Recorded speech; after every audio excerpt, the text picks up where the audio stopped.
La Sociedad Tolquiendili de México AC y el Esmial de Aglarond presentan Magia, Ciencia y Tolkien por el Dr. Gilberto Sandino Aquino de los Ríos, Gimli. Muy bien, pues buenos días a todos. Bienvenidos, gracias por acompañarnos, gracias por volver a acompañarnos a quienes están nuevamente visitándonos después de habernos acompañado la semana pasada. En nombre de la Sociedad Tolquiendili de México y del Esmial de Aglarond, cuyos miembros estamos aquí presentes, casi todos, nada más nos falta uno por ahí, les damos la bienvenida y les agradecemos nuevamente su visita. Y sin más, pues vamos a comenzar con la primera plática de este día, y va a estar acá algo de nuestro compañero Gilberto Sandino Aquino, alias Gimli. Y pues vamos a darle. Ok. Bueno, buenos días. Va a ser una plática sobre lo que yo considero la magia, la ciencia en Tolkien, ¿sí? Evidentemente no soy un especialista en el área, entonces ahí disculpen si hay erratas, ¿verdad? Pero lo hice con mucho corazón, ¿no? Muy bien. Primeramente quiero empezar con el concepto de que pues a lo mejor no estamos tan acostumbrados de lo que sería el mitos y el logos, pero para la antigüedad, ¿sí? Para los antiguos, el mito, a diferencia de lo que muchos creemos, no es de que en la antigüedad, al momento de contar un mito, una leyenda, es que la creyeran tal cual.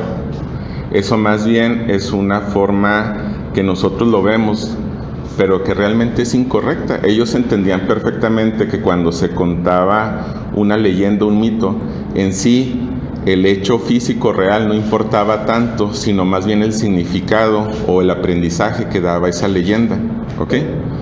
Entonces, como aquí está en la presentación, el mito está relacionado a lo eterno y constante en la existencia, ¿sí? A los niveles más profundos de lo que es la psique, ¿sí? Entonces, en el mito, era una forma de que el hombre de la época podía manejar, a mi juicio, lo que era la incertidumbre y la muerte. ¿Por qué? No hay que olvidar que antes, pongámonos en el antiguo Egipto, el faraón, el hombre más poderoso de ese mundo, moría por un resfriado, así de simple. Entonces, el temor a la muerte, ya que el rey Dios, como pudiera ser un faraón, ¿sí? La manera de poder manejar ese temor, esa incertidumbre, ¿sí? De que no sabían si iban a morir por una banalidad. Supongo yo que para eso construían precisamente estos mitos, ¿no? Estas leyendas, para que a su juicio su vida tuviera significado, no solamente en este plano, sino en el otro, en el que creían, ¿no? También hay que ubicarse, imagínense a alguien que la esperanza de vida en esa época que era menos de 30 años, ¿sí? Y no creer en un plano diferente a lo real, pues sí sería bastante dramático, ¿no? Entonces, el mito también está muy relacionado a lo que es el concepto del arte y la estética, ¿sí? La estética, no como ahorita lo entendemos, que es nada más percibir lo bello, sino estética en el concepto más general, como lo entendían ellos, era la percepción. Pero en sí la conciencia de ver realmente en la profundidad los eventos o las cosas. No hay que olvidar que siempre para el hombre antiguo no solamente era lo inmediato, lo que vemos, sino que todo tenía un trasfondo. Tenían que construir una leyenda o un mito para que su vida tuviera significado, ¿no? Sin un culto o una práctica mística, los mitos de la religión no tendrían sentido, seguirían siendo abstracto e increíble. Esto me gusta relacionarlo con un concepto, por ejemplo, de la música. La música nosotros la apreciamos no solamente porque nos evoca vivencias del pasado, sino que también nos trae sentimientos. Qué diferente sería que la música, lo único que viéramos de la música fueran las partituras musicales. Pues sería totalmente abstracto, realmente no nos daría en sí un significado, un mensaje para nosotros. Entonces, siempre en el mito, el culto y la práctica siempre van a estar relacionados, ¿ok? En la antigüedad, y esto también es importante, se tenía una visión diferente en la historia. Estaban menos interesados en la descripción del evento, sino más enfocados al significado del suceso, ¿ok? Volvemos a lo mismo.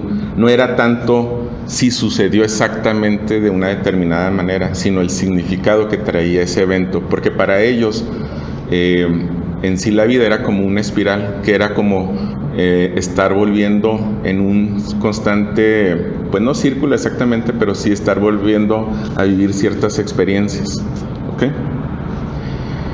Muy bien. Estaba el mito, pero también estaba el logos. El logos es lo que nosotros pues conocemos como el pensamiento racional, el pragmático, el científico, ¿sí? El logos, ahí sí es importante relacionar exactamente los hechos y las realidades con las teorías que tú vayas a proponer, tratando de minimizar la subjetividad y la percepción. El logos, para la gente de esa época, pues lo entendía perfectamente, que era el conocimiento que te servía para construir una casa, una mesa, los utensilios, no sé, de la cocina, las máquinas de guerra. Ellos lo tenían muy claro, ¿sí? Entonces, vuelvo a insistir, cuando nosotros, y sobre todo ahorita actualmente, cuando tratamos de hacer un análisis científico, por así decirlo, de una leyenda, de un mito, pues más bien los que estamos haciendo un análisis fuera de contexto somos nosotros, ya que para ellos, o sea, ellos evidentemente tampoco creían esa tal cual que hubiera sucedido, sino más bien buscaban el significado que les daba esa leyenda. El logos avanza con ímpetu, evidentemente lo vemos, ¿sí?, en la sociedad actual, y procura encontrar algo nuevo. Con el logos podemos lograr un mayor control de nuestro medio, afectando el flujo aparente de la naturaleza, ¿sí? A diferencia del mito o del pensamiento mágico, con la ciencia, ¿sí?, con el logos, podemos precisamente el poder controlar o afectar lo que naturalmente no se nos había concedido. Pues el caso más típico es que el hombre puede volar, a pesar de que no estamos por naturaleza diseñados para hacerlo. Y eso lo hacemos a través de logos, ¿no? En el mundo premodernos, ambos conocimientos eran fundamentales. Sin embargo, se creía confundir el discurso... Perdón, aquí me equivoqué. Sin embargo, era peligroso confundir el discurso mítico con el racional, ¿sí? Esto lo vemos en el siguiente ejemplo de las, precisamente, cruzadas. En las cruzadas, al inicio, a pesar de que así no lo venden, que fue por una cuestión religiosa, pues realmente no fue eso.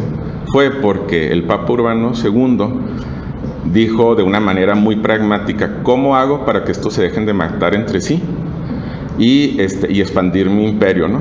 Pues vámonos a Tierra Santa, ¿no? Y entonces hizo precisamente, eso lo pensó con el logos. Pero ¿qué pasó posteriormente? Que las personas que fueron convencidas a pelear a Tierra Santa, ¿sí?, a lo que sería hoy Israel y Palestina, pues precisamente empezaron a confundir lo que es el mitos con el logos, ¿sí? Ahí aparecieron los templarios precisamente, y siempre que se confunde el mitos con el logo es cuando pasa esas catástrofes, ¿ok? De hecho, siempre cuando sucedía eso, los cruzados siempre perdían contra precisamente los musulmanes, ¿no? ¿Por qué? Porque trataban de ganar batallas con el mitos, pues cuando lo que necesitaban eran logos, ¿no? O sea, no eran rezos lo que iban a ganar las batallas, sino las estrategias de guerra y una mejor maquinaria, ¿ok?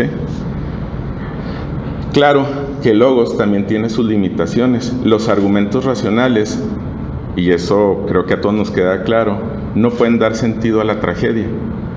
Y volvemos a lo mismo, con racionalidad, cuando pierdes a un ser querido o cuando pasa algo que te marca en la vida, no lo racionalizas. De hecho, la racionalidad pues, en ese momento no sirve de mucho. ¿Ok? Entonces, en una época en donde, vuelvo a repetir, la vida duraba tan poco y tantas cosas te podían matar, pues evidentemente para ellos era tan importante el mito como el logo, porque el mito le da sentido a su vida, a la tragedia de la vida en muchos casos. Por eso, este es un ejemplo que me gusta mencionar. Ustedes saben que, por ejemplo, hay diferentes comunidades judías, y normalmente las comunidades judías más ortodoxas, las que creen más en las cuestiones de la Kabbalah, más esotéricas, normalmente crecieron en culturas donde eran perseguidos y donde pues, básicamente los mataban por ser judíos, ¿sí? En cambio, los judíos que vivieron en países como Holanda, ¿sí? Bueno, lo que hoy es Holanda, pues fueron los judíos que se alejaron más del pensamiento religioso, ¿sí? Entonces, ¿por qué? Porque al momento de que tenía una condición favorable, pues se le dio más oportunidad a que el logo se desarrollara, la parte racional. Y en cambio, cuando fueron más perseguidos, cuando era el terror del día a día de no saber si ibas a volver, pues el mito era más importante, era lo que le daba sentido a seguir viviendo en esas condiciones de sobrevivencia. ¿Ok? Muy bien. Entonces, ya teniendo claro que siempre vamos a tener eso, el mitos y el logos que nos da la parte práctica, y el mito que nos da la parte, pues sobre todo, que nos ayuda a sobrellevar las tragedias. Vamos a empezar ahora sí con las partes de lo que sería la magia. Bueno, la magia, voy a leer la definición, entendida como arte o ciencia oculta, es la creencia y prácticas que buscan producir resultados sobrenaturales mediante rituales, conjuros e invocaciones, ¿sí? Entonces, desde la antigüedad, el hombre siempre ha querido de alguna manera controlar lo que le sucede, ¿sí? Sin embargo, cuando era años atrás, pues la única manera que ellos podían, o al menos creían que podían controlarlo, era a partir de prácticas mágicas, ¿no? Era la única manera que tenían. Y que a veces, obviamente, por una cuestión que ahorita nosotros lo vemos como, pues simplemente como casualidad, como azar, a veces coincide y se hacía toda una práctica mágica sobre eso, ¿no? El término griego magos proviene del lenguaje religioso persa, ¿sí? Desde la antigua Grecia, más tarde en Roma, la maya es puesta en relación directamente con un clan sacerdotal de Persia, el de los magoi, ¿sí? Entonces, en la antigua Grecia, magoi se le decía a esos, pues se pudiera decir, hechiceros persas, ¿sí? Que precisamente trataban primeramente leer los sueños, predecir, ¿sí? Pero si se fijan, la magia, aparte de que muchas veces la quieran utilizar como un control o para hacer un mal a una persona, lo más fundamental o al menos esa es mi hipótesis, es de que es como una obsesión del ser humano el poder predecir el mañana, ¿sí? Entonces, por eso están en todos los ritos, no religiosos, sino de magia, ¿sí? Es muy repetitivo esta parte, el cómo a través de los sueños, del trance con ciertas hierbas o la adivinación pura, tratan de predecir, tratan de ver más allá de lo que va a suceder. Obviamente, siento yo que esto está muy relacionado pues a que somos finitos desde el punto de vista del tiempo, y que en esa época pues ese tiempo finito era mucho menor, ¿verdad? Imagínense, Alejandro Magno, por ejemplo, había conquistado gran parte de lo que sería Europa y Asia antes de los 20 años, ¿sí? ¿Por qué? Porque evidentemente la esperanza de vida era mucho menor. Entonces, creo que se entiende por qué la obsesión de predecir, ¿ok? Ahora, esto de que la palabra se refería a los magos, este término proviene del antiguo persa magush, que posiblemente proviene de una raíz proto-indoeuropea, que está relacionado al significado de ser capaz o tener capacidad, ¿sí? Entonces, en el fondo, la magia o el ser mago está relacionado con esa parte de no solamente de predecir, sino de poder controlar tu realidad, ¿sí? De que se haga tu voluntad a través de tu pensamiento, de tus palabras, ¿ok? Muy bien. En el sánscrito, maya, ilusión y realidad de engaño, esa palabra proviene de la raíz sánscrita, may, que quiere decir obrar o mover. Volvemos a lo mismo, es pues la ilusión del ser humano por tener control. Bueno, hay diferentes tipos de magia. Tenemos la magia natural, la magia no natural es el ocultismo, el esoterismo, el gnosticismo, ¿sí? La magia natural, aquí me voy a detener un poco, está muy relacionado en su momento con lo que fue la protociencia. En la magia natural está, por ejemplo, los conocimientos como la alquimia, ¿sí? O como la astrología, que posteriormente derivaron en la astronomía, ¿sí? Y en la química, ¿ok? Entonces, la magia natural se enfoca mucho a tener un entendimiento profundo de la naturaleza, ¿ok? Claro, sin quitarle la parte mística o esotérica, pues, porque al final de cuentas sigue siendo un pensamiento mágico, ¿ok? Las magias no naturales están más relacionadas a lo que nosotros conoceríamos como magia negra, que sería como que invocar espíritus, deidades, que a través de ellos tú puedas hacer algo, ¿no? El esoterismo se basa mucho en el uso de lenguajes, palabras de difícil, de entender su significado, de símbolos, sigilos, ¿ok?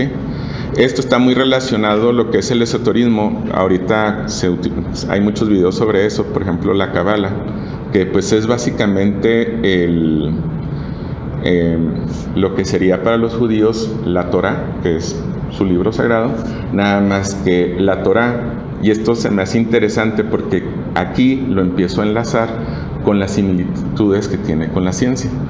La Torá, que si tú lo lees, digamos, literalmente, para ellos, eso tiene un nivel de significado que simplemente, bueno, en hebreo, que obviamente lo voy a pronunciar mal porque pues no desconozco la lengua, pero digamos que será peshat, que es la interpretación directa. Es cuando tú lees un libro sin buscar más allá, ¿ok?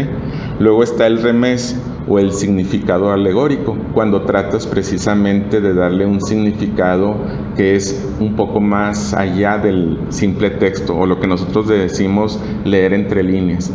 Luego está otro nivel de entendimiento, que es el derash, que es analizar una comparativa imaginativa de otras palabras o versos, y el último nivel, que es el sod, que es, para los judíos sería los sabios o la gente más avanzada en esta parte de la Cábala, el significado esotérico y metafísico expresado en la Cábala, ¿no? Entonces, si se fijan, un mismo texto, porque no es que sea otro, la Torá, que sería para nosotros que no estamos familiarizados, pues sí, que no conocemos tanto de esa parte de la cultura judía, la Torá sería como el Antiguo Testamento, o más bien el Antiguo Testamento está tomado de la Torá. Y entonces, si se fijan, es el mismo libro, pero en función de cómo se lea, son diferentes niveles de conciencia. Esto mismo pasa en la ciencia. Aún yo me acuerdo la primera vez que vi, por ejemplo, un libro de cálculo diferencial, pues para mí eran ecuaciones nada más, ¿no? Después pasaron los años y esas ecuaciones ya significan eventos, cuestiones físicas, ¿sí? Ya empieza la parte cualitativa, ya no es solamente derivar una letra o integrar una letra, ¿sí? Que pues no tiene significado para la mayoría de los estudiantes cuando lo llevamos la primera vez, sino al pasar el tiempo y que vamos ganando experiencia, vemos que es un lenguaje que nos permite describir una realidad, primeramente, y posteriormente nos va a permitir controlar esa realidad, ¿sí? Entonces, esto para mí, y por eso lo puse, es muy paralelo a lo que es la ciencia y sobre todo el proceso en cómo nosotros aprendemos, ¿sí? Por eso, y siempre comento esto, no es muy práctico aprender conocimientos difíciles en poco tiempo. ¿Por qué? Porque todo esto requiere de tiempo, es un proceso difusivo. Para que tú vayas pudiendo tener significado más allá de lo evidente o de lo que está ahí escrito, necesitas tiempo para procesar esos conceptos. Si no lo tienes, te vas a quedar, ahora sí utilizando la lengua o las palabras de los hebreos, te vas a quedar en el pesar. O si bien te va en el remedio, ¿no? En ciertas alegorías, que muchas veces incluso cuando decimos, ya le entendí, y que tratamos de dar como que un ejemplo, y el que sí sabe dice, no, creo que aún andas un poco perdido, ¿no? Porque esa alegoría aún no es realmente cercana a lo que realmente quiere decir eso, ¿no? Me llamó la atención porque eso pasa en la magia o en el pensamiento mágico con ciertos libros como los esotéricos, y lo mismo sucede con la ciencia, ¿no? Y finalmente tenemos el gnosticismo, que es sobre todo esas corrientes mágicas que se basan en el conocimiento espiritual, sobre todo, ¿no? La gnosis. Entonces, bueno, estos son así los más significativos. Luego, voy a empezar la relación del lenguaje, magia y ciencia. El lenguaje y la magia han estado intrínsecamente entrelazados desde los albores de la humanidad. En un mundo donde la ciencia no había desvelado aún los secretos de la naturaleza, el lenguaje no solo servía para comunicarse, sino también como un instrumento de poder y manipulación de las realidades percibidas y experimentadas. No hay que olvidar que el lenguaje siempre para los seres humanos nos ha fascinado, no solamente porque podemos transmitir o comunicar lo que queremos, sino en muchas situaciones sirve como medio de manipulación. Eso es evidente, ¿no? Vamos, y eso no es de los antiguos. Todo un país se fue a la locura de la guerra por un hombre, ¿sí? Que en este caso fue Hitler, ¿sí? A través precisamente del uso, pues ahora sí, viperino de la lengua, ¿no? Y toda una sociedad lo creyó, y no estamos exentos de ello. O sea, esto ocurre, por desgracia, como dirían ahora, cada 3 doritos, ¿no? Cuando viene alguien a decirte, esta es la verdad, y este es el camino, y así es como nos vamos a salvar, ¿no? En el contexto histórico encontramos que antiguas civilizaciones como los egipcios, griegos, vikingos y celtas atribuían un carácter sagrado y mágico al acto de nombrar las cosas. Esto también es muy interesante porque tanto en las culturas semíticas como en las vikingas y celtas y egipcias, el saber el nombre o tener el nombre de algo no solamente te relacionaba, sino que incluso muchas veces te daba un dominio sobre eso, ¿sí? Esto es tan antiguo que, pues yo creo que lo han visto en las películas, que cuando se hace, por ejemplo, los famosos exorcismos, lo primero que le pregunta es que le diga el nombre del demonio, ¿no? Porque esto viene de esta parte, ¿no? Que saber el nombre de algo te da pertenencia o voluntad sobre ello, ¿no? Entonces, claro que esto va variando, ¿verdad? Porque antes los nombres de cierta manera estaban relacionados con la persona, con las características de la persona.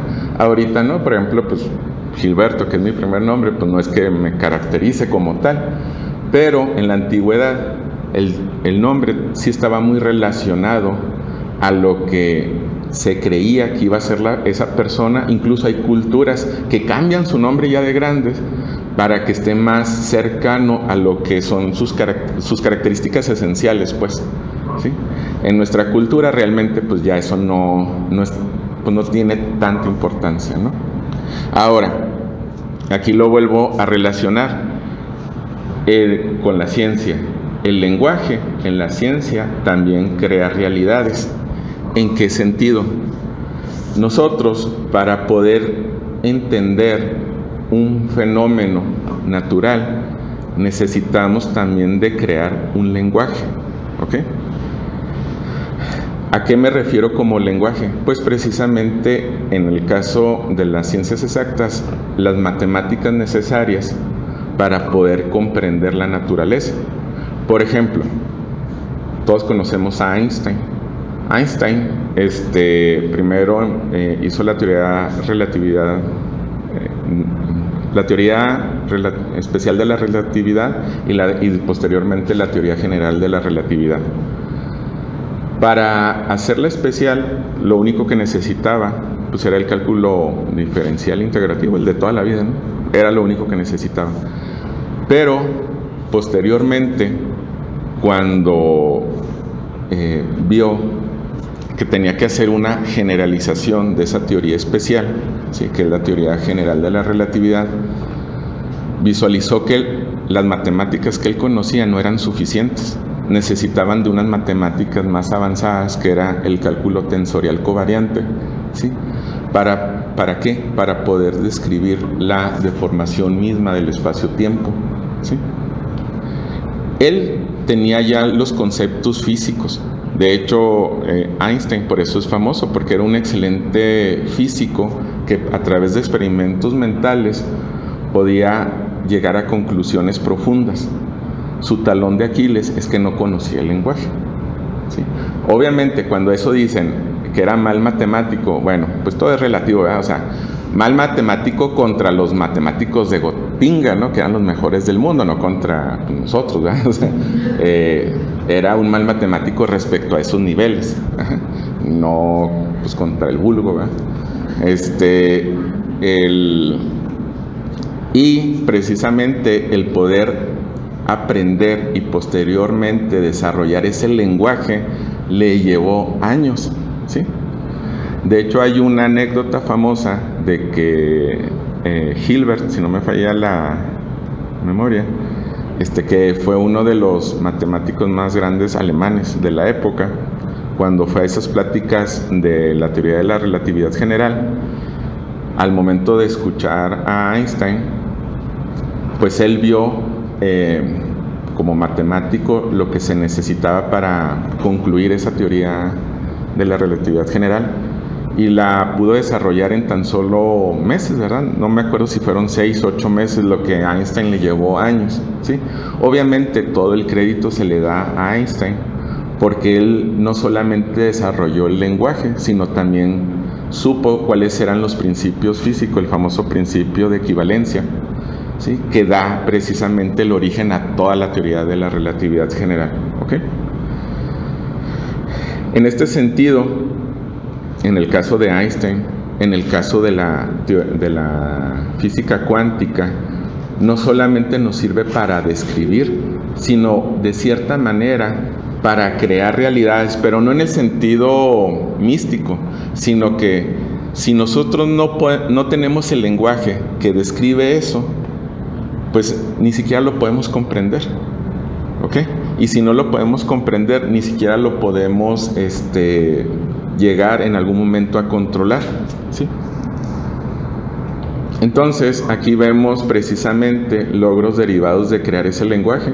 Lo que vemos ahí que se está como esas burbujitas es una simulación precisamente de la física cuántica, de que cómo se crean partículas virtuales de manera constante en el vacío. O sea que en pocas palabras el vacío no está tan vacío, porque siempre hay un mínimo de energía, y ese mínimo de energía crea y destruye partículas virtuales, ¿no? O por ejemplo el de la derecha, que es precisamente la deformación del espacio-tiempo, cuando una gran masa, ¿verdad?, se desplaza, se deforma el espacio-tiempo, ¿no? Y lo que vemos abajo, pues son las ecuaciones del electromagnetismo, ¿no? De la luz, que son las ecuaciones de Maxwell. Entonces, el crear un lenguaje precisamente nos da acceso a comprender esas realidades, ¿sí? Ojo, y aquí es muy importante, el que entendamos algo profundamente, eso no significa que lo podamos modificar o controlar, ¿ok? ¿A qué voy? Por más que conozcamos las teorías de campo del espacio-tiempo, por el momento, debido a las grandes concentraciones de energía, pues somos incapaces de manipular la gravedad. Así de simple, ¿no? Cuando volamos no manipulamos nada, simplemente generamos una fuerza contraria a través de motores y nos levantamos, ¿verdad? Pero no modificamos absolutamente nada del campo gravitatorio, a pesar de que conozcamos sus ecuaciones. Entonces, tener un conocimiento profundo de algo no significa que se pueda manipular o controlar. En la siguiente diapositiva lo relaciono con estas dos películas, tanto la de, válgame, se me fue el nombre de la primera, que es Arrival, ajá, que es de que pues se supone, según la película, que si tú aprendes un cierto lenguaje, va a haber un cambio a nivel del cerebro, ¿sí? Que pues va a afectar obviamente tus capacidades básicamente mentales, ¿no? Ahora, eso es cierto, bueno, lo que se ha visto, ¿sí? Ahora sí con la ciencia, pues es que no, o sea, realmente el aprender un lenguaje nuevo tiene ciertos cambios, pero no tan fantásticos como el que viene en esta película, de que como la forma de pensar de los extraterrestres era de una manera global o holística y su lenguaje era de esa manera, eso le daba la capacidad de ver el futuro, ¿sí? Y eso no en un sentido mágico. Se me olvidó decirles que en las ecuaciones de Einstein, si estas son ciertas en todos los niveles, el tiempo como tal no existe. Todo lo que sucedió y lo que sucederá ya pasó. Simplemente nos estamos desplazando en ese espacio-tiempo. Y por algún motivo nuestro cerebro solamente recuerda el pasado, pero no recuerda el futuro. Pero en sí el tiempo es una ilusión. Sí, las ecuaciones de Einstein son ciertas en todos sus niveles, ¿verdad? Entonces, en este libro de ciencia ficción dicen, o sea, toman como eso como cierto. Y entonces, de alguna manera, los extraterrestres, con su lenguaje y su forma de comunicarse y pensar, ellos son conscientes de toda esa temporalidad. Que que cuando la mujer aprende su lenguaje, pues tiene esa capacidad. Ahí es donde yo digo que, bueno, pues es un poco de pensamiento mágico, porque estamos confundiendo causa y efecto, ¿no? Pero es una buena historia. Pero es una buena historia. Ah, sí, es una buena historia, exactamente. Y la de Interestelar, en donde el pensamiento mágico es en la parte, para los que han visto la película, cuando mandan el robotito, ¿no? Allá al agujero negro, y que de alguna manera transmite esos datos. Y tienen tanta fe que obteniendo esos datos, que en teoría no se podrían obtener porque nada escapa de un agujero negro, o sea, te entregan las llaves del universo, ¿no? O sea, ya puedes controlar todo. Pues no, o sea, pudieras tener esos datos, y si las energías no somos capaces de llegar a ellas, pues lo que el viento a Juárez, ¿no? O sea, no vamos a hacer nada, ¿ok? Entonces esto es importante que se tenga en cuenta. Ahora sí, yéndonos ya más a la parte de Tolkien, voy a empezar a describir la época victoriana, ya que Tolkien nació en esa época. El Reino Unido experimentó cambios significativos y desarrolló en varios ámbitos, incluyendo la industria, la ciencia, la cultura y la política.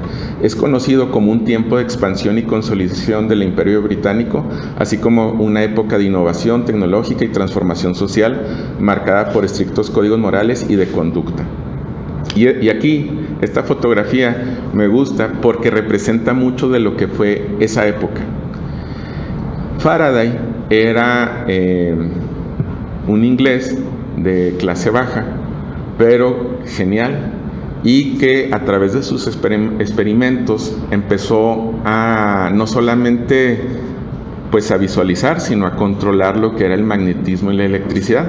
Sin embargo, volvemos a lo mismo, él no tenía los conocimientos para crear el lenguaje de lo que estaba viendo sus experimentos, ¿no? Y Maxwell es alguien de la nobleza, ¿sí?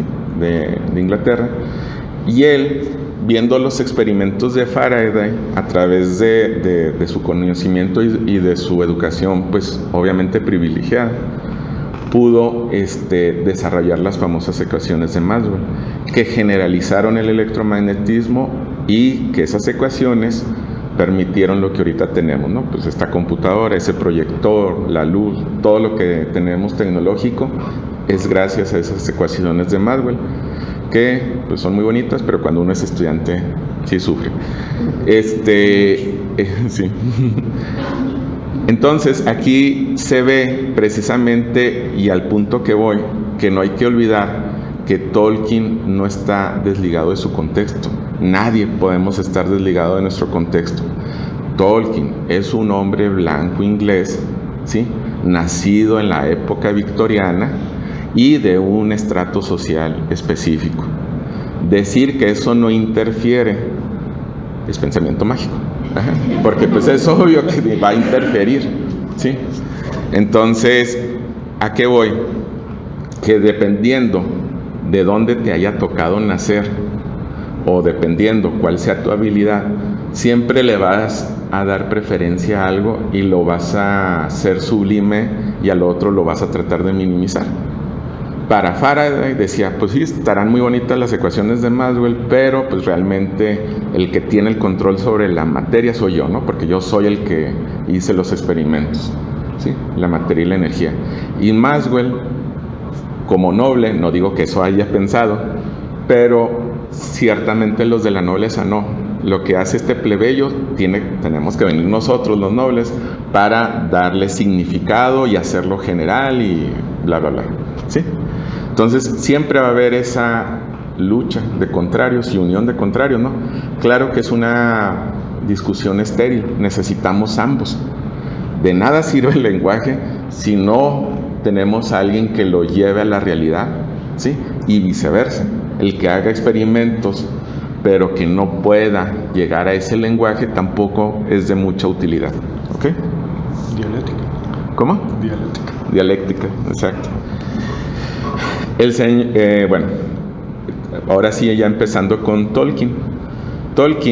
Para Tolkien, El Señor de los Anillos es un ensayo de estética lingüística sobre la muerte y la inmortalidad. Su apuesta es que la belleza del lenguaje es capaz de profundizar en el núcleo del ser humano, ¿sí? Entonces, ¿qué quiere decir? Evidentemente, vuelvo a decirlo, no hay que olvidar el contexto social e histórico de Tolkien, ¿sí? Y obviamente él tenía una preferencia por las lenguas. Ajá. Entonces hace todo un mundo basado en eso, ¿no? O sea, en las lenguas. Evidentemente para él la lengua es lo más mágico que puede y maravilloso que puede haber, ¿sí? Y esto se ve reflejado precisamente en los tipos de magia que podemos percibir en la Tierra Media. Está la magia artúrica o mecánica. Esta es la magia que imita la tecnología o sirve como una especie de truco. ¿Cuál es el ejemplo más típico? Pues todo lo que hace Sauron y Saruman, ¿sí? Que es precisamente a través de Saruman como tipo alquimista biologenético, hace ahí sus orcos modificados o tuneados, y por ejemplo Sauron, que hace a través del anillo único el control, ¿verdad?, de las voluntades, ¿sí? Entonces para Tolkien la tecnología pues sí, no le caía muy bien, pero se entiende. ¿Por qué?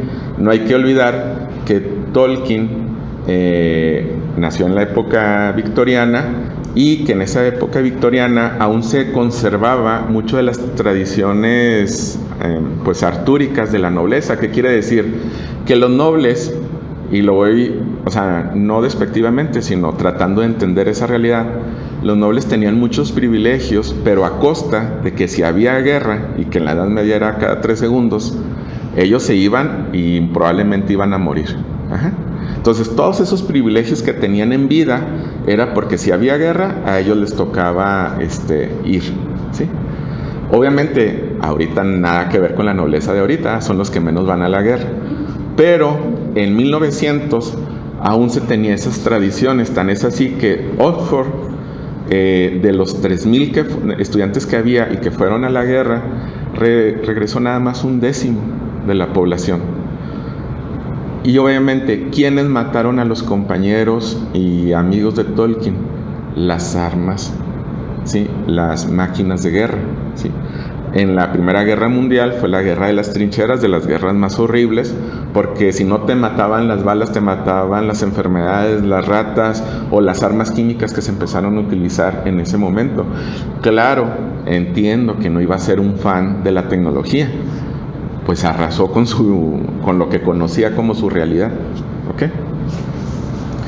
Y esto en contraste con la magia elfa o arte. Los elfos tienen habilidades que los hombres mortales pueden ver como mágicas, pero para ellos es simplemente una parte natural de lo que son y cómo interactúan con el mundo.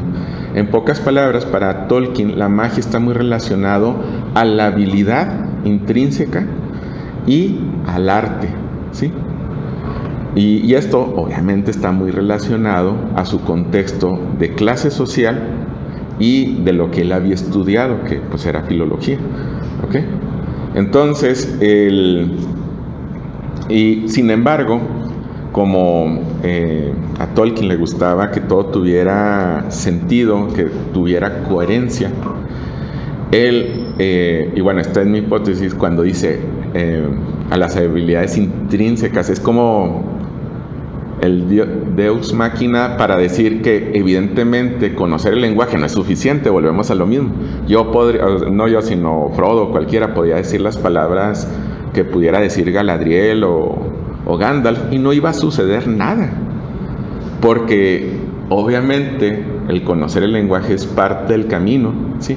Pero necesitas algo que te conecte a esta realidad material y física, ¿no? Pero como él no podía decir que eso era la tecnología, entonces dice, bueno, por algún motivo, pues los elfos sí están conectados y los magos sí están conectados, ¿no? Entonces, si ellos lo dicen, como sí están conectados, como sí tienen ese vínculo con la realidad, va a suceder, ¿ok? Y aquí sobre el cuento de hadas menciona el propósito, bueno, aquí sobre todo continuando con el pensamiento de Tolkien, ve la necesidad de precisamente de que a través del mito y la creación de mundos imaginarios acceder a una forma superior de realismo, ¿sí? Esto está muy conectado a que en esa época se criticaba mucho precisamente la cuestión de los cuentos o novelas de fantasía. Ajá.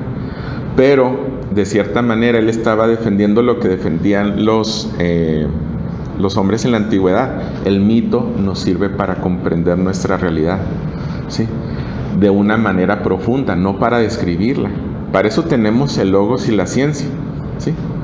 Aquí es más bien para las cuestiones de la psique, de los sentimientos, de lo más íntimo del ser humano, ¿no? Y esta frase también me gusta mucho que él dijo, que dice lo siguiente: no digo ver las cosas como son, ver las cosas como estamos o estábamos destinados a verlas. Y esto es muy cierto. Incluso en ciencia se nos olvida mucho cuando decimos, no, nosotros somos muy objetivos, nosotros solamente datos y hechos, ¿no? Y pues esa es una gran falacia. O sea, yo puedo ver caer una manzana Y créanme, al menos yo, no se me va a ocurrir de que eso es una fuerza que está directamente relacionada. Eso es a una persona que tuvo ese don, que fue Newton. Ajá. Y que cuántas personas antes de Newton no vieron caer una manzana. Y evidentemente, como no tenían ese lenguaje, para ellos pues cayó y hay algo o mágico o angelitos o lo que sea, pero obviamente no podían saber qué significaba eso. Entonces no es cierto que solamente vemos datos, vemos los datos a través del aparato teórico que tenemos. Es así de simple, ¿sí? La función vital de las historias es responder a los deseos más profundos de los seres humanos, los más reveladores de su propia naturaleza, superar los límites de la propia experiencia. Y aquí volvemos a ver cómo para Tolkien se reitera una y otra vez el problema de la muerte, no solamente por sus compañeros, sino que, como lo contaron el sábado anterior, pues él fue huérfano a temprana edad, ¿sí? Muy bien.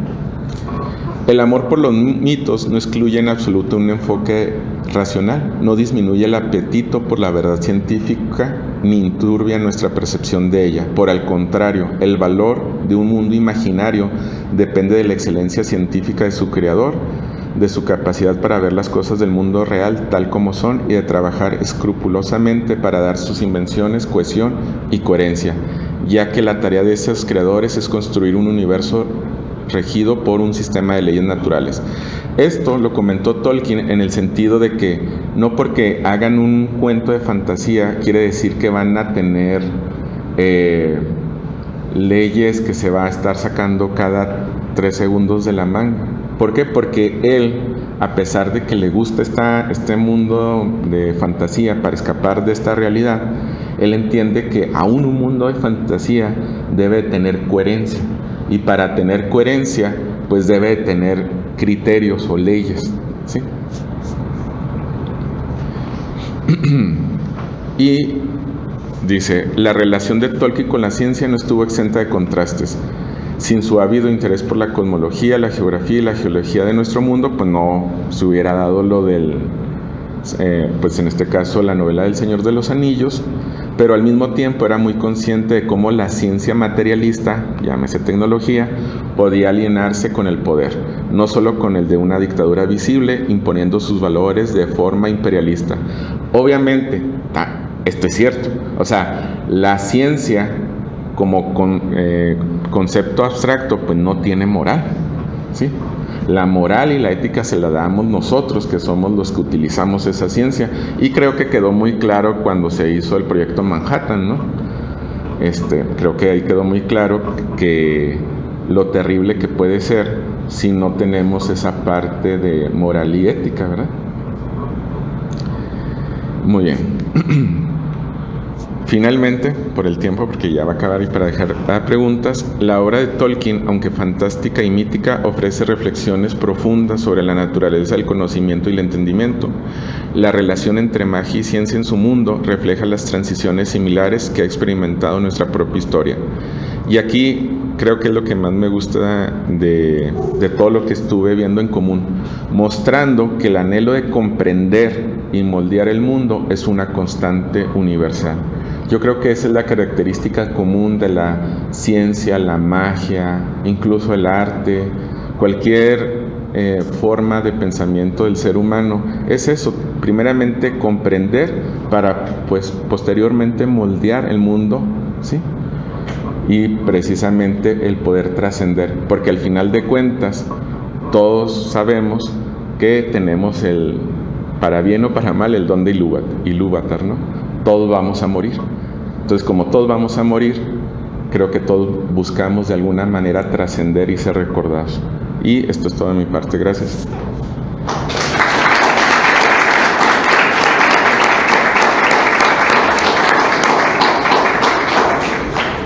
Muy bien, pues si tienen alguna pregunta o algún comentario para añadir aquí en la exposición que nos acaba de compartir Sandino, adelante. ¿O todo entendido o nadie? Levante la mano quien entendió y levante la mano quien no entendió. Muy bien, perdón. Las hojitas. Oh, sí. Como intermedio, no sé si alguien ya, si todos ya se anotaron en las hojitas que están ahí en la entrada. Si no se han anotado, por favor, háganos el honor de dejarnos ahí su información. Y recuerden que esa hojita sirve también para que de ahí nosotros vayamos a sacar los datos y hacer la rifa por medio de la cual se pueden ganar una moneda conmemorativa del aniversario luctuoso de Tolkien de este año. ¿Sale? Bueno, si no hay ninguna otra pregunta, no sé, chicos, si quieran. Bueno. ¿Quién? ¿Dónde? Ah. No, es entendible lo que comentaste, la verdad sí está claro, la manera, las herramientas, los artificios que usamos para entender nuestra realidad, la manera en que las historias lo ayudan a aportar. Es que sí, hasta cierto punto, sí, el lenguaje sí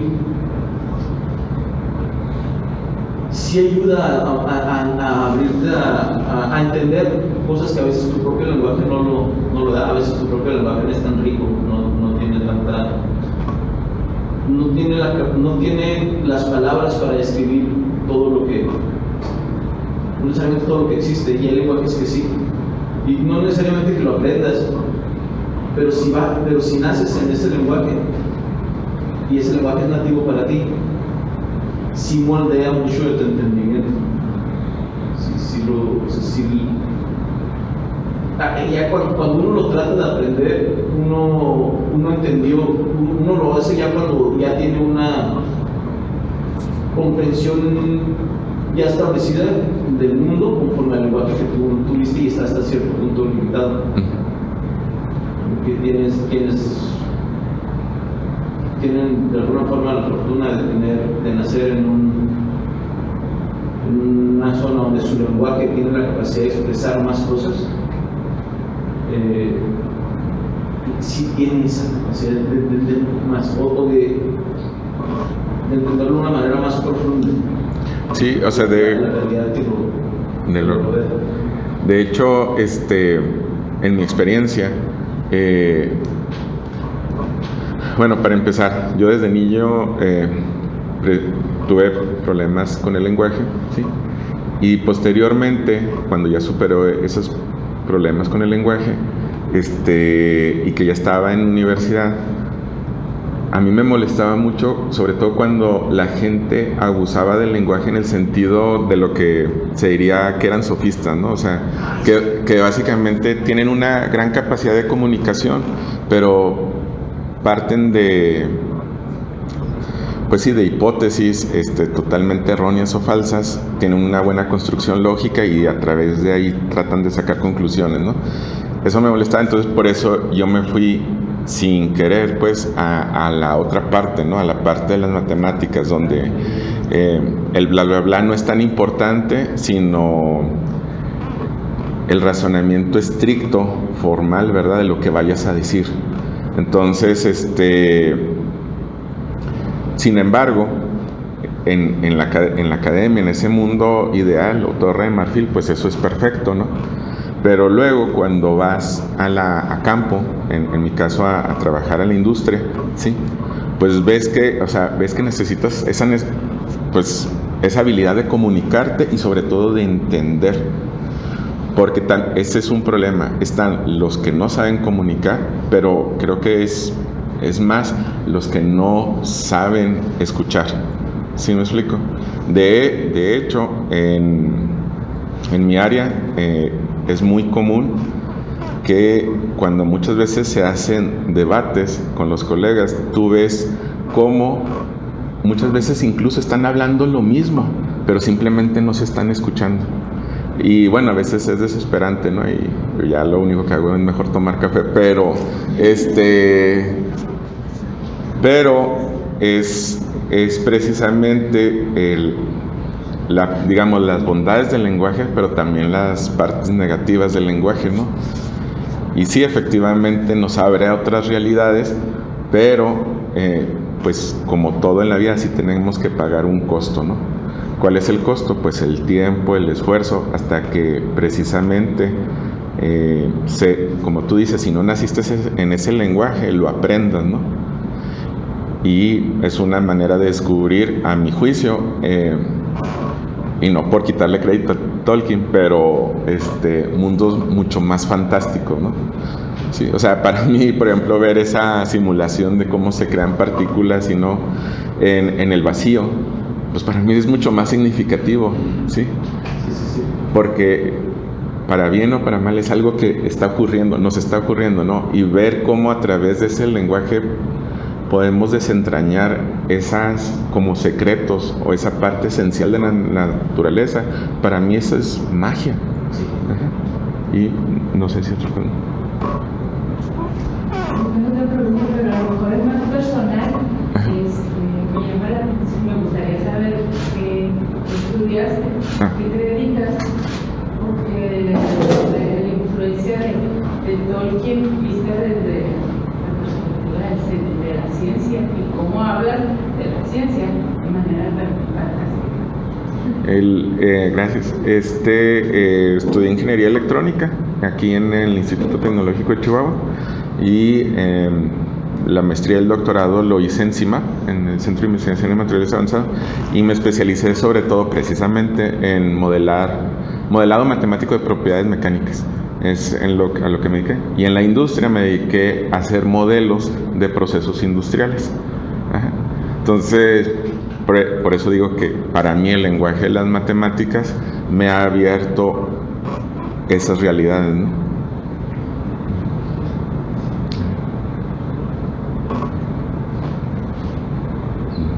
Muy bien, si no hay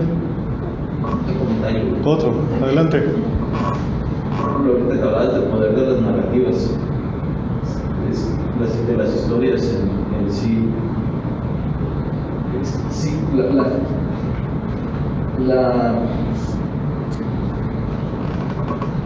las narrativas permitieron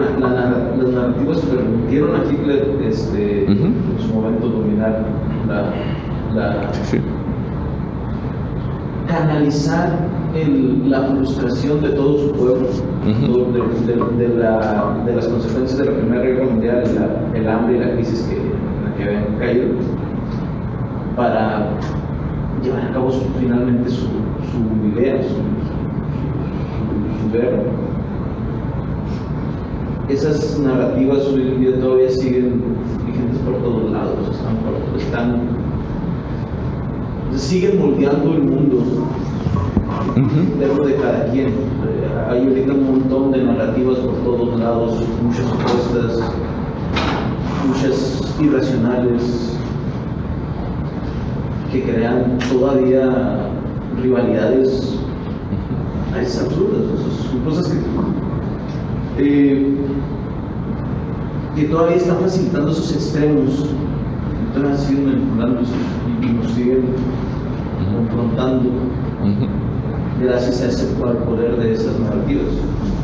Por otra parte, la narrativa también te permite sobrellevar tu mundo. Oscar lo conozco hace muchos años, y lo conocimos en un contexto en TEC, en comparación. Yo en lo particular sí me he alejado mucho de la religión, que soy una profesión en estos momentos del cristianismo. Pero en mi de Brayes reconozco que el creer, el decidirte creer en lo que tú quieres. Ahorita, desde tu punto de vista, hay tantas formas, maneras de ver el mundo, que tenemos la maravillosa oportunidad de elegir aquella que nos permite entenderlo de forma que nos dé paz. Hay un montón de religiones y un montón de maneras de concebir las religiones. las distintas religiones que aquellas que no entendemos nos pueden parecer muy injustas, pero hay gente que dentro de eso encuentra un poco esa paz, y es al final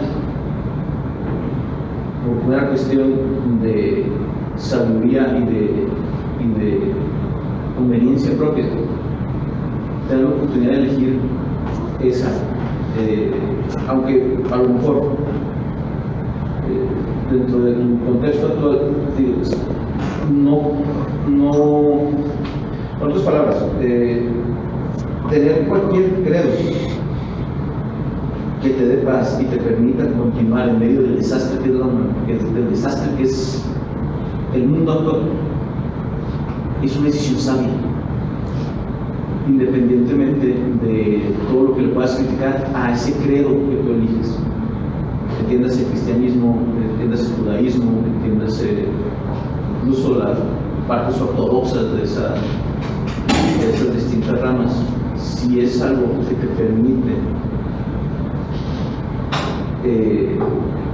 lidiar con todo lo que este mundo trae, al final es una decisión sabia. Si lo quieres ver desde ateísmo más puro, pues tienes la oportunidad, o sea, es como si pudieras ver los hilos, quisiera y ver cómo, vamos a suponer que ninguno de los credos son reales. Entonces, tengo la oportunidad de elegir cada vez más. Y hacerlo es una decisión sabia, que te da paz.